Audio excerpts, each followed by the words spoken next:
of one of the assistant coaches chasing Caitlin Clark down as she's riling up the crowd.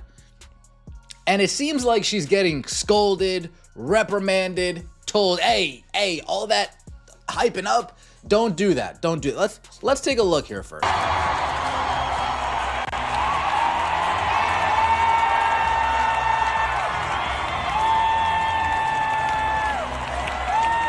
Now here we go. Body language doctor. Body language doctor is out and about. Caitlin Clark's like, what the hell is this? Hold on. In the middle of the celebration, did the Fever coach just go WWE on Caitlin Clark? Yep. A video of woman being forcibly prevented from having her moment has just leaked. Additionally, everyone on the internet is going crazy. Was it a tactic? Was it sabotage? Or was someone simply upset that they weren't invited to the dance? Fans are yelling that she did not just do that, so stay tuned. Replays, receipts, and a ton of what the hell energy are all there in this one. Now, let's get started. Has gotten to the point where she realizes if she gives the ball to Natasha Howard, not only is she not going to get the ball back, but Natasha Howard isn't even going to look in her direction. We have officially reached that. One moment, Caitlin Clark is doing what she does best, lighting up the court and energizing the crowd.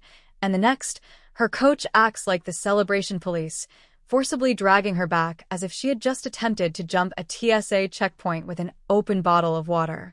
Caitlin's disbelief, pause, and what in the actual hell just occurred, attitude were all visible on her face. Nor anguish, nor rage, just the startled awareness that in Indiana, even happiness suddenly has limitations. So look, I don't think it's any secret that I'm not a fan of the Indiana Fever backroom staff. I'm not a fan of what they're trying to do to Caitlin Clark, and I fully believe they're trying to diminish, they're trying to dim the flame of Caitlin, and they're trying to make her fit in to what the WNBA used to be, rather than fit out and be her. I mean that. Like, that is my opinion, and there's no question about it. Furthermore, this isn't an isolated incident, let's face it. This is the culmination of a strange, uncomfortable, and progressively annoying Sunday that has been developing since the day she was drafted. The woman is unable to sneeze without someone in her social circle attempting to give her a micromanagement lace tissue. You would think that her achievement would grant her some freedom, but it seems that even celebrating is now contingent upon committee approval. So everybody online is talking about this play during one of the games where, as you're going to see, one of the coaches for the Indiana Fever just went and pretty much almost tackled Caitlin Clark for getting the crowd riled up, man.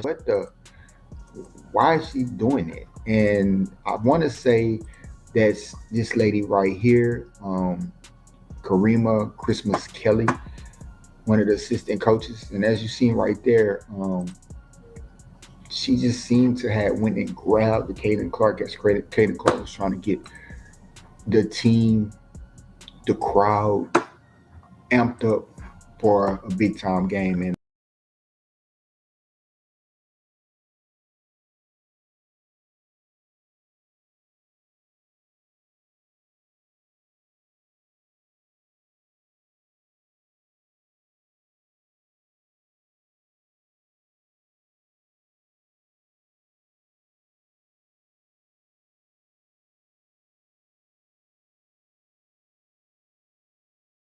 this clip getting shown again, and it's just, in my opinion, is completely unacceptable. It is completely unacceptable. Like, if a coach did this to any other player in the league, they'd be fired. Or they'd at least be questioned for them being fired. Then goes and hits a step back three on JC Sheldon. And she goes, the whole crowd's going nuts. And she comes, and she's getting subbed off, by the way, at this stage. She's getting subbed off for the game. She doesn't go back in the game at this stage. So it's not like it's a close game. They're up 20. She does not see the floor again. Caitlin Clark is there hyping up the crowd. She's there trying to hype up the crowd. Exactly what you want. Exactly what you want. You want to see this version of Caitlin. You want to see this player. And watch what happens here. So the coach just grabs her. Just grabs her. out of nowhere. And I'm like, I don't think there's anything too malicious in that. I don't know if there's anything too malicious. We don't know what's said, but like, you can't just grab. The management is just as unimpressive. It's as if they happened upon a generational celebrity and gave her a to-do list that includes dimming your personality, sharing the spotlight with people who are incapable of making a layup, and never making us appear uncontrollable.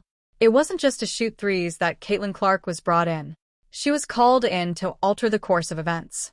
Nevertheless, there seems to be subtle opposition to every action she takes. If her minutes aren't inexplicably restricted, then her teammates' allergic reactions to ball movement are the cause. And suddenly, as if she were a misbehaving toddler at Disneyland, a coach practically grabbed her in the middle of the celebration. Come on, there was more than a misunderstanding.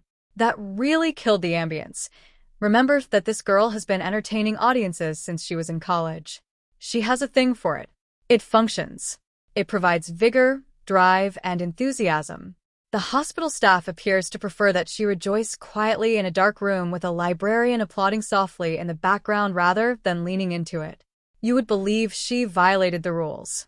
No, she was setting ratings records, but it's obvious that this coaching staff, who seem more concerned with appearances than real basketball victories, doesn't think that's enough. That is transpiring with the Indiana Fever, but I said this yesterday, there is definitely something going on within the locker room, the front office. Something is off, man. This is the third situation in one game we have had involving Caitlin Clark and the coaching staff and pretty much another player. We had the Natasha Howard situation where Caitlin Clark bent down to tie her shoe up because she knew Natasha Howard wasn't even going to pass her the damn ball. And I'm telling you right now, that whole situation is crazy in itself.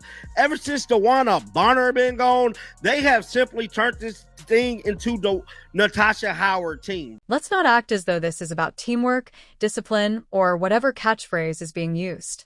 This is about control, about a management and coaching staff that appears to be more scared of Clark's gravity than motivated by it. It makes me feel insecure.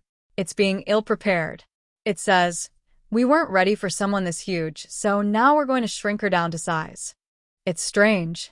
Tone deaf, that is. Since you can see it on her face now, it's actually a little depressing. There's a glimmer of disbelief and a muffled scream beneath the surface when she's benched, pulled too early, or when her teammates act like she doesn't exist on the wing. She is a professional, a competitor, and a gamer. She is human, though. She is becoming weary of the strange vibe coming from the bench. The delight is still there, but it's dimmer. The glimmer is still there, but it's winking. Someone will eventually question, why stay? Why continue to act as though this is a year of growth when in reality, Caitlin Clark is slowly and painfully rejecting everything that defines her Caitlin Clark. Last season in the WNBA, Caitlin Clark was 26.5% of all economic activity. As a rookie, merchandise in the league went up 234%. But here was the one that struck me. Before she got there, the Indiana Fever, the valuation of the franchise was $90 million. After playing, 40 games, the valuation of that team now is $340 million. I don't think it's a game you duplicate. There is no second Steph Curry. There is no other player that plays like that. She could be $1 billion athlete. Like, when I see these numbers, I'm like, oh, this is Tiger. Not to mention the larger agenda, which becomes increasingly apparent as time goes on. Many powerful individuals are unsure of how to react when a white woman in the WNBA breaks the pattern. She doesn't fit the typical story. She's not engaging in politics. She is not inclined to engage in identity conflicts. All she wants is to win, pump the crowd, and hoop. Because of this, she poses a challenge to those who like well-chosen underdog tales. She's beginning to feel as though she's being punished for being too successful too soon. Fans aren't stupid. That's the problem. They observe it. Tension is audible to them. They are able to read body language. They are witnessing her being iced out on plays, her reaction when she is pulled after heating up, and the now famous coach grab as if she had just attempted to storm Area 51. They also don't accept the justifications. No more. Caitlin Clark is not the issue. The individuals who are unable to deal with Caitlin Clark are the issue. She has been dependable, unwaveringly motivated, laser-focused, and a fire starter. She has drawn more attention to this league in a few of months than others have in years, but it appears that, to be honest, it's ridiculous that her own company treats her like a public relations liability rather than the valuable asset she is. Consider the meetings for marketing. Let's control our most well-liked player, everyone. Perhaps prevent her from being amazing. Excellent strategy. Has been knocked on her ass. She's been knocked on her ass. She's been cheap-shotted. She's been poked in the eye. Everything.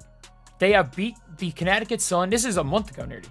The Connecticut Sun beat the crap out of her. Absolutely beat the crap out of each other. But there's only so much strange energy sabotage and career throttling a person can take before they decide they've had enough. So if the fever continues in this path, don't be shocked if one day Clark walks in, looks around, and says, "Nope, I'm okay." And half the league will be ready for her with open arms and improved coaching as soon as she does. This goes beyond a simple coaching error. It's a masterclass on how to mishandle talent across generations. From the beginning, she has had challenges. Nike postponed her shoe as if it were an unfunded Kickstarter campaign. The league has taken a while to shield her from public criticism and cheap shots. Even her own team now appears to be more concerned with silencing her than releasing her. And that celebration grab was more than just a physical one. It was a metaphor for everything she has gone through since taking on the role of league spokesperson. Fans are indeed irritated. They are witnessing the actual and metaphorical restraint of their favorite player. Additionally, they are fed up with being encouraged to have faith in the process when it appears to be so flawed. Building a franchise on a generational star while pretending to be a summer camp babysitter is not an option. Already enough. Somebody had put on there, has this coach been reprimanded, suspended, fired? This is really terrible behavior. What is happening behind the scenes? If the WNBA wants to do an investigation, they might want to look into the FIBA staff treatment of Caitlin Clark. And you see right here, women are equal, correct? We all know the story. This would be if there was a male coach, why a double standard, fire her. Coach's posture is interesting. I remember seeing it live and thought it was weird. They run the risk of losing the very force that initially made them significant, or the fever gets it together. Because more than just Indiana will be affected if Caitlin Clark ultimately decides she's had enough. The WNBA as a whole will witness the greatest thing that has ever happened to their league leave the absurdity behind and never look back. The Fever seem to be teaching a masterclass on how to lose a superstar in 30 days right now. If this were a romantic comedy, Kelly Clarkson would play a dramatic role in the background while Caitlin Clark packs her luggage. Every crowd-hyping gesture, every electrifying moment, and every three promoters used to exude a confidence that is now flickering. This has nothing to do with rookie anxiety or a shooting slump. For the one player that restored millions of people's enjoyment of basketball, this team is deliberately taking away that enjoyment. It's like witnessing a unicorn gradually transform into a mule because glitter was deemed too distracting by someone in higher management. No one is giving you a chance, and it's not fun no more. Angel Reese fans no longer making it fun. They've been very draining and exhausting. The Caitlin Clark haters is no longer making it fun. They draining and exhausting. Your fans, some of the CC fans are no longer making it fun. They are draining and exhausting. No one, not one, is giving you the opportunity in your era to grow, for you to get better. Everyone has high expectations of you because of what you did your first year. It's also crazy from a business perspective.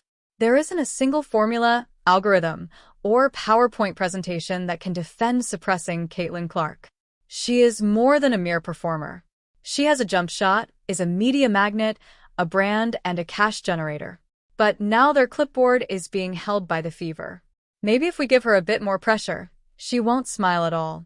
Geniuses, mission done. Since Caitlin Clark hasn't really smiled in weeks, let's be honest. And who is to blame? She was thrown into a locker room with icy chemistry, drafted into turmoil, They void their warranty if they surround her with teammates who play like passing to her and a coach who regards her like a liability. Every game has the impression of a group assignment in which the best student is evaluated based on the poor performance of others. Additionally, she gets reprimanded, benched, iced out, or grabbed when she dares to display a hint of personality. It's an obvious message. Caitlin, turn it down. Be less. Clark getting basically wrecked. This is one of the worst decisions that I have ever seen any league engage in. Caitlin Clark is the biggest draw for a team sport in my life relative to the audience that would be fans of the sport without her. Bigger than Michael Jordan was for the NBA, bigger than any NFL star has ever been. All of those sports were very popular before those athletes got there. Caitlin Clark is the golden goose. Every game she is dropping golden eggs, and they are trying to strangle the golden goose to death. It's one of the dumbest things. That a league pleading for attention would permit this to occur is absurd. When the WNBA finally gets their ratings queen, they give her a script titled How to Conform and Alienate Fans in 10 Easy Steps rather than a red carpet. She is being scrutinized for every facial expression, chastised for every feeling, and asked to share the spotlight that her charisma and talent have produced. Even the most steadfast athletes start to falter when the atmosphere is this hostile. In addition to managing defense on the court, Caitlin is avoiding strange politics, covert animosities, and backstage rumor campaigns that appear to be intended to destroy her before she has even reached her full potential. Let's also discuss trading. Perhaps it's time for a friendly breakup if this is how the Fever handle their franchise savior. She is not flawless. No one is. She's taken dubious shots, made rookie mistakes, and yes, she's bold, but that's what made her unbeatable in college. That fire, that edge, that atmosphere of no regrets. It is obvious that the Fever does not desire it. Let her go, then. Release her. Transfer her to a team that doesn't try to stifle her with mediocrity and micromanagement and truly recognizes what a once-in-a-generation player looks like. Now, I said this yesterday. I'm all for the veteran players. But at the end of the day, did we all forget that this is Caitlin's team? Like, did y'all just throw that whole situation out the window? Number 1 draft pick, rookie of the year, breaking all the damn records like they're scratch-offs? Bruh, what is we doing here, dog? I mean, Stevie Wonder could see that they tripping, man, at this point in time. I mean, I want to see the Caitlin we seen in Iowa. What happened to the Iowa CC? The greatness. I mean, bruh, we haven't seen the Logo 3 in a month. Because this is the problem. Caitlin Clark cannot be changed without shattering her. You can't make her wait for your turn box, show respect for your elders, and still expect fireworks. She wasn't meant to fit in. She was meant to lead. She was meant to shoot from the logo and light up the scoreboard, not to skirt past delicate egos that prioritize hustle points over victories. It's not only foolish, but also costly, to try to transform her into a subdued, altered version of herself. Every poor pass she has to watch fly over her head is a real-time marketing opportunity that is being lost. She was full of confidence and had just finished setting records in college to have greater momentum than the league as a whole. She now appears to be questioning if she left the stove on in Iowa. Furthermore, this isn't about adjusting to the professional level or going through growing pains. It's about an ecology that won't change quickly enough to accept someone who defies its antiquated norms. The league and the Fever were never prepared for success in the first place if they are afraid that Caitlin Clark will be too much. Hey, Caitlin Clark, this is for Caitlin. If you're not Caitlin, keep it pushing. Okay, this is for Caitlin only. Caitlin, what I'm about to tell you as a supporter of yours, as a fan of yours, that has been watching you since Iowa, I'm gonna hold your hand when I tell you this. The WNBA, it's time to wrap that shit up. Okay, it's time to go. Pack your shit up. Let's go. I don't want this for you no more. Okay, I've been here. I don't want this for you no more. It's too much expectation. It's all about race. It's too biased. Everybody. The fact that all of this was avoidable is perplexing. Leaning in was all that was required. Give the ball to her. Give her the liberty. Allow her to be the object of their purported celebration. Instead, She has only experienced pushback, suspicious rotations, passive-aggressive coaching, an odd inability to play to her strengths, and now this crazy attempt to drain her spirit in plain daylight. Here's the twist, though. She's not out, even though Clark is down. Fever WNBA, everyone is acting as though this is only a learning curve for rookies. Get up. There aren't many stars like this. Additionally, they become inaccessible when you treat them like interchangeable parts. Another team, aware that Caitlin Clark doesn't require Indiana, is silently freeing cap space while watching this train wreck play out. However, Indiana immediately reverts to being simply another unremarkable name on the schedule without her. Before she pulls the plug and steals the league's attention, let her go.